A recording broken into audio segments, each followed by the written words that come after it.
Kung gusto niyo po ng pantay po ang tabas ng damo at maganda po yung inyong farm, ito po, mas practical po ang lawnmower. Kagaya po nito, mapakalaki po ng makina po niyan, 196cc. At ang kagandahan po nito, self-propelled na po siya. Pag sinabi pong self-propelled, kusa na po siyang lumalakad o umuusad po siya. Hindi nyo na kinakailangan itulak. Sa halagang 21,500 lang po, meron na po kayong self-propelled na lawnmower. Kung medyo maliit lang po yung budget, ito, pwede na po ito sa inyo. Push lawnmower. Ito po. So, itutulak nyo lang po siya para umusad. At 132cc po siya sa halagang 15,500 lang po. Actually, napakamurang lawnmower po niya na. Napakamurang lawnmower. May mga grass cutter po, 16,000, 17,000. Pero sa atin, lawnmower po 15,500 lang po. Welcome po muli dito sa ating YouTube channel at Facebook page, Diskarte Pinoy TV. Ang Diskarte Pinoy TV po ay tindahan ng mga power tools, mga generator, especially po ng mga grass cutter. Isa-isahin po natin ang mga pa-order po sa atin sa araw na ito. Unahin po natin GX35 o 4-stroke na ipapadeliver po natin sa Luzon, Visayas at Mindanao. Punta po tayo ngayon sa Buluan, Maguindanao. Boss Shaon Carlo Hoy. Ito po yung order ng GX35.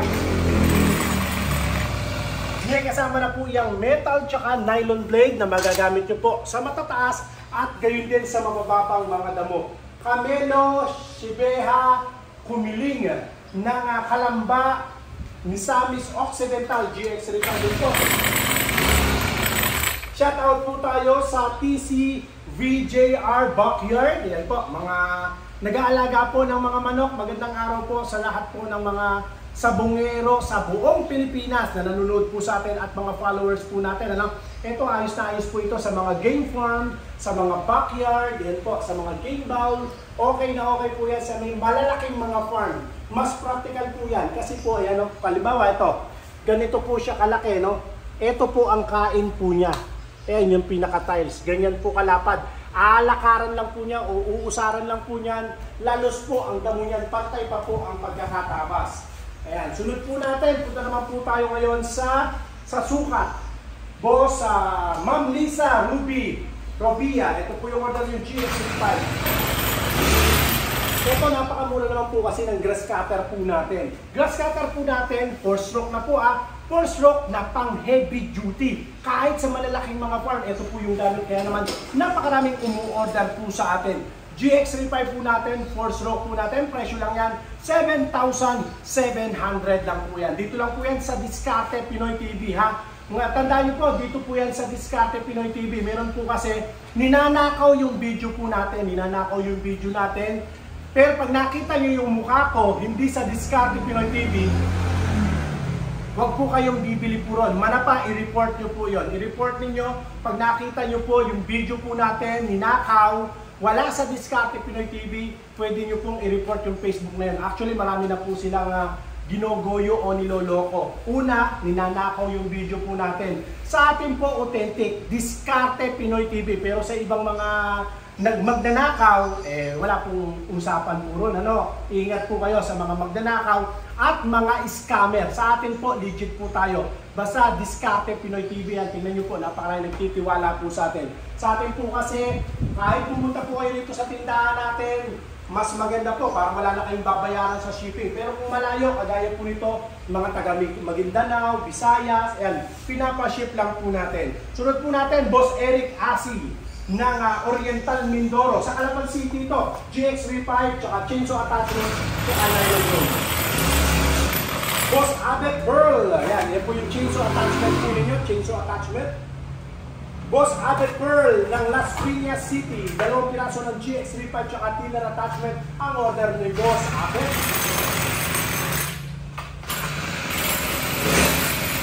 Kawasaki Kaas naman po tayo. Boss Michael Pascua ng Ilocos Norte, Kawasaki TD40 Kaas. Sa mga nagtatanong, magkano po yung Kawasaki po sa atin? Presyo po niyan, 6,500 lang po. Tsaka sa atin, sinasabi natin yung presyo. Diretsaan po tayo. Wala tayo rito kinakaya. Hindi po ba yung check your inbox? Walang presyo, magpo-post, walang presyo. Sa atin, nagtitinda po tayo, sinasabi po natin ang presyo para makapag-canvas naman yung mga customer. Makita nila, talaga bang mura sa iyo? O bakit ayaw mong i-display yung presyo mo po dyan? Kasi magka-canvas ang tao. Pero sa akin, sinasabi ko po ang presyo. Kaibahan sa Diskarte Pinoy para meron tayong transparency. Ayan. Ito po, 6.5 lang po yan. Kawasaki TD40. Sunod po natin kay Boss Michael. Order naman po sa atin sa Bawan, Batangas. Boss Gab, Mahiya, salamat po sa inyong pagtitiwala.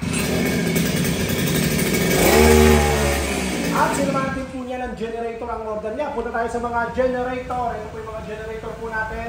Punahin natin yung kasama ng order ni Boss Gab. 3,500 watts na Marco.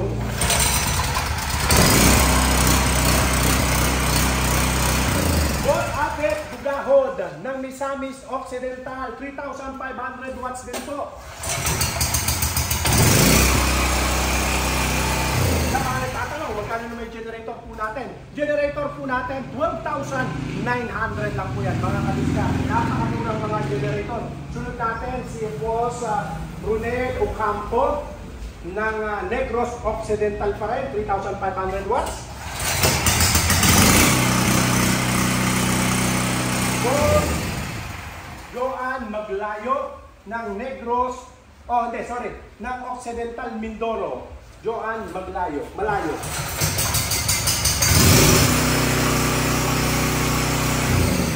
Boss Ronel Bidio ng Bulusan sa Sorsogon. Order niya 1,500 watts.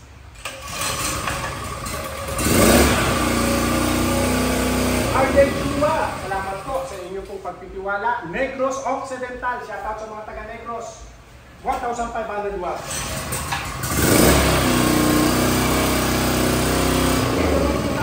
Sa ating pong 3x3 na water pump, Boss Mark Anthony Maglang Bayan ng Lobo sa Batangas, Macro 3x3.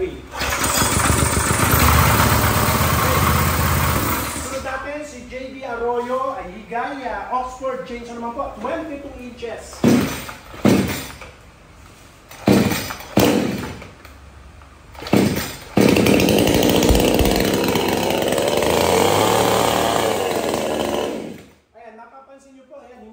Ine-edit yan, nakailang hila, nasa 5 hila. Ganun po kasi ang chainsaw pagka bago pa lang. Ganyan din po pagdating po ng unit sa inyo, wala pong gasolina yan, wala ding oil, lalagyan nyo po siya ng oil, lalagyan din siya ng gasolina. 1 liter leaded gas, 50 ml tutti oil, imimix nyo po. Tapos dito sa bandang gilid, may lagayan po yan ng oil. Ito po para mabasa ang chain. Ito po, tutti oil na lang din po. Para mabasa lang po yung kadena, ito pupunuin nyo po yan Pero dito sa kabila, lagayan naman po yan ng gasolina na may halong tutti oil, 50 ml yan.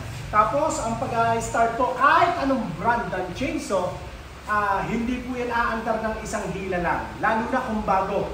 Approximately 5 hila. Kaya ako hindi ko po ine-edit yan para maging pamantayan po ninyo sa paghila. Hila po kayo, una hindi aandar, ikalawa hindi aandar, ikatlo parang aandar na. Baba nyo na po yung choke.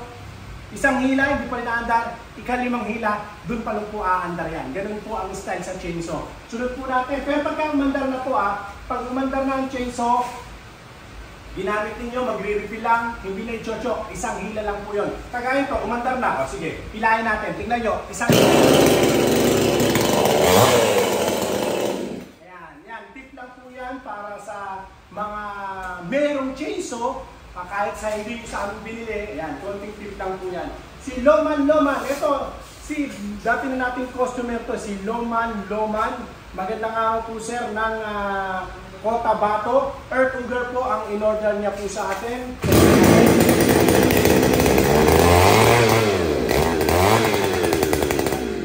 Salamat po sa pagtitiwala. Napakatagal ko na pong customer po yan. Nagugulat na lang ako, biglang magpapadala ng payment. Yun, tinanungan namin, ano po ba yung order niyo sir? Yun pala, ito, yan. Yung customer natin, talagang tiwala sa atin yan. Sir, Boss Engineer William, maraming salamat po sa inyong pagtitiwala. Sunod natin ay welding machine. Dito tayo, welding machine naman po. Papadala po natin sa Sultan Kudarat. Magandang araw po sa lahat ng mga taga Sultan Kudarat. Ito po yung order po sa atin na welding machine. Ayan po, shoutout tayo sa ating mga customer. Ayan mga customer po natin. Ay po. Ayan, yan po. Tingnan nyo po Yan po, mga walk-in naman po sila. Yung mga ayaw magpa-ship dahil sayang ang shipping fee. Ayan, pwede po kayong pumikap. Kaya nila sir, pipick up sila sa atin. Mga bossing, sandali lang po. Tapusin ko na yung video natin. Ayan, salamat po. King Wisdom Trustia Trader. Boss Vincent Baido. Ayan po yung 250 amperes na welding machine. Sunod natin, high pressure washer, Boss Lito Lascano ng Pasig City. Ito po yung order ninyo.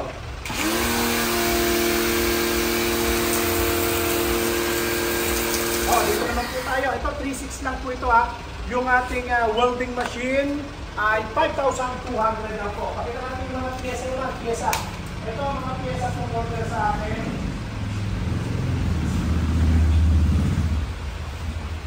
Ma'am Marisa, ito po yung order yung recoil starter ng cultivator. Ito po sa cultivator machine po yan na recoil starter. Kagandahan sa atin, meron po tayong tindang mga pyesa. Boss Francis, clutch lining ng cultivator. Ayan, clutch lining. Kagagamit, nauupod po yan. Yan. Napakatibay kasi ng machine po natin. Kaya ito po, normal na uupod po yan. O napupudpod sa ibang salita. Sunod natin, carburetor naman po ng TD40. Ma'am Jessie, Boss Jessie Manggera. Ito po yung order po ninyo. Okay, sa lahat po ng mga interesado, pwede po kayo mag-text sa atin sa ating numero na naka-flash po dyan sa inyong screen. At pwede rin po kayo mag-comment o kaya ay mag-message sa ating pong Facebook page. Maraming salamat po sa inyo. Ingatan nawa po kayo ng Panginoon. God bless po.